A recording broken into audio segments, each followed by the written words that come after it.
Hello everybody, Arctic here, and welcome to my countdown of 10 of the worst games ever. Number 10, Postal 3. Postal 3 was released in 2011 and was not even made by Running with Scissors. It required Steam activation no matter where you bought the game from. It just required Steam to run. It was buggy, glitchy. The story was just all over the place. They were trying to write like Running with Scissors, but didn't do a good job.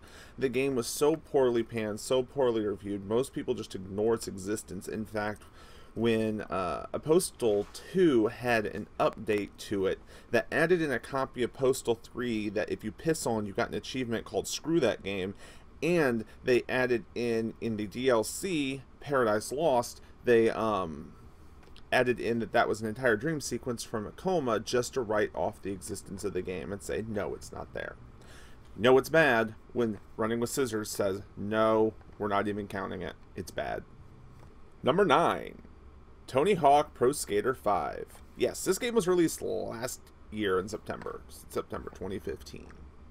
And it was glitchy, buggy, just all around bad. Didn't run well, didn't do anything well. It was made, well, it seems like it was rushed, and it was, because they lost the license in December, and the whole idea was to get it out and make as much money off it as they could before they lost the license. And because of that, there was no labor of love. It was just glitches, bad jokes, bad stereotypes, bad everything. The entire game just tanked. Coming in number 8, Thor: God of Thunder. Now, most games based off a movie don't do good. They don't do fantastic. Spider-Man's about the only one who's ever been able to pull a decent one off for comic book characters. But Thor: God of Thunder left so much to be desired. It was so bad, so bad. It's plagued by glitches, plagued by issues. They got the voice actors to come in, but it seemed like they didn't have the time to get everything done, didn't have the time to get everything together, had a convoluted everything, and just by the end of it, it's just a horrible, horrible, horrible game. For video game to movie tie-ins, this one just has to be one of the worst. Number 7. Now we're going to talk about a game that I was so highly anticipation of. I bought it like a week or two after release, but I knew by the time I bought it that I was getting something bad. We're talking about Duke Nukem Forever. The game that took 14 years to make, took like 9 development studios to work on, was slated for so many different consoles that by the time it was released, the controls were wonky, the jokes were old, bad, poorly written, and everything about this game was just bad. The plus side is it wasn't overtly glitchy, it just played so awkward and bad because everything was so dated and trying to brought to modern, and everything been reskinned and skinned and reskinned and skinned and reworked. It would have just been a better idea if they had gone ahead and just scrapped the whole game and done a new one. Number 6, Bubsy 3D. Now, if you've ever watched Game Theorist, you'll know they've talked about the whole Bubsy thing and one of their joke things about, games. But Bubsy just was an all-around bad game. It was supposed to be a 3D platformer, much in the style of Super Mario. In fact, some people, not many, have blamed Super Mario Bros. 64 for being the reason that Bubsy 3D died. It was slated to come out on the Sega 32X, which is we covered in my console video. It was a really bad system. Then it was slated to come out on the Sega Saturn. Yeah, not doing very good. It also came out on PlayStation, but it was so poorly received on PlayStation they didn't even bother with the Sega Saturn port. It really, really, really did what hurt it the most was the fact of the textures and the graphics, but other issues just made it an all-around bad game. Number 5, Ride to Hell Retribution. Ride to Hell Retribution started out looking like it had a really good story. It had a really, really good concept to be a really, really good game. That's about where it ended. With fully clothed sex scenes, convoluted plot lines, bad voice acting, game-breaking glitches, this game just did not at all meet what it was supposed to. It kind of came out and said, I'm going to be awesome. Oh, fuck. It came out in 2013, after being delayed. It was announced in 2008, canceled, and then announced for 2013. Yeah. So I wish they just left it canceled. They didn't finish it.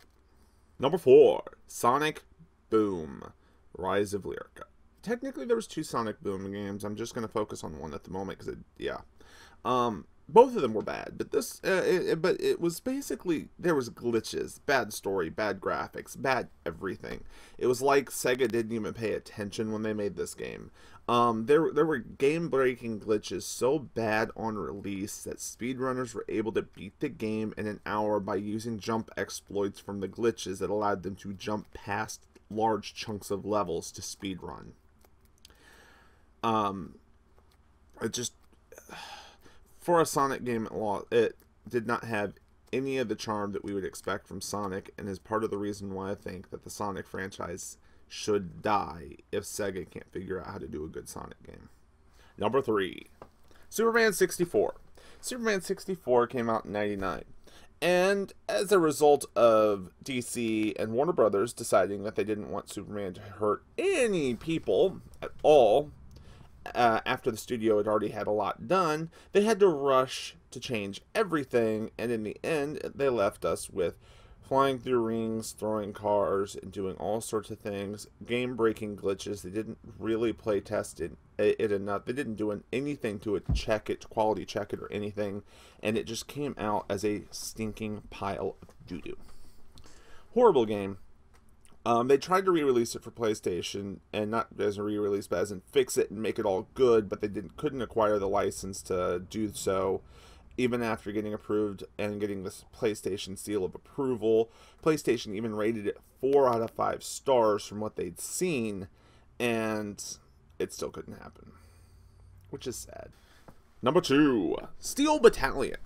Steel Battalion was a great idea for a game. It was released in 2012, and it had all the concepts to be a wonderful game, except the ability to play it. See, the issue was that it used the Xbox controller and the Kinect, and so you would do on-screen movements to adjust things, but we all know how good the Kinect was at picking up precise movements, and so you could go to do one thing and it would do another. You could, not even move, just shift, and something would happen, and it just made the game unplayable so bad. You had to slowly do everything and make sure you didn't move, and it changed it from a fun gameplay experience to a tedious, annoying hell one, and even then you couldn't guarantee it was going to read your movements right. So at the end of the day, it just failed. Number 1, we're going to go ahead and end this list with the game that single-handedly is blamed for killing the video game industry in 1983. E.T., the Extraterrestrial. E.T. literally had one developer. He was paid a large sum of money and was given less than 6 months to release it. In fact, technically speaking, he was probably given less than 5 months, since he signed the deal in July and it was released in December of the same year. And when I say signed the deal, he signed the deal end of July, like July 27th, and that's not even started working on it. That's just signed it. So, yeah. End of the day, it was so game-breaking, so bad. It was such a horrible game that at the end of it, they just threw all their copies in a landfill in Arizona. And it almost single-handedly killed the video game industry until Nintendo brought it back in the mid-80s. Well, thank you all for watching. So if you liked it, go ahead and hit that like button. If there were any games you think should have made the list, go ahead and put them down below. If you don't agree with, my list. And these are not necessarily the 100% definitive top 10 in my book. These are just some, apart from number 1, these are just 10 of the worst. Go ahead and let me know what you think should have been here.